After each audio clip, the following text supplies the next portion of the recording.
పిత, పుత్ర, పవిత్రాత్మ నామమున ఆమేన్. ఈరోజు ఆగస్ట్ 5వ తారీఖు. మత్తయి సువార్త 15వ అధ్యాయము 21వ వచనము నుండి 28వ వచనం వరకు. యేసు అట నుండి తూరు సీదోను పట్టణముల ప్రాంతమునకు వెళ్ళెను.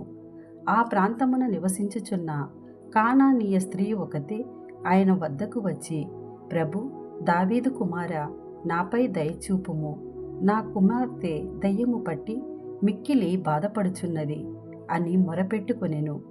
ఆయన ఆమెతో ఒక్క మాటైనను మాట్లాడలేదు.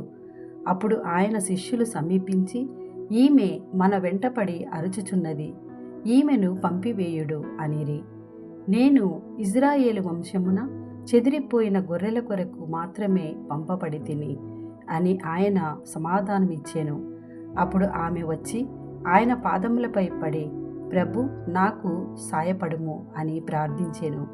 బిడ్డల రొట్టెలను కుక్క పిల్లలకు వేయతగదు అని ఆయన సమాధానమిచ్చెను. అందుకు ఆమె, అది నిజమే ప్రభు, కానీ తమ యజమానుని భోజనపు బల్ల నుండి క్రింద పడిన రొట్టె ముక్కలను కుక్క పిల్లలు తినును కదా అని బదులు పలికెను. యేసు ఇది విని, అమ్మా, నీ విశ్వాసము గొప్పది, నీ కోరిక నెరవేరునుగాక అనెను. ఆ క్షణముననే ఆమె కుమార్తె స్వస్థత పొందెను.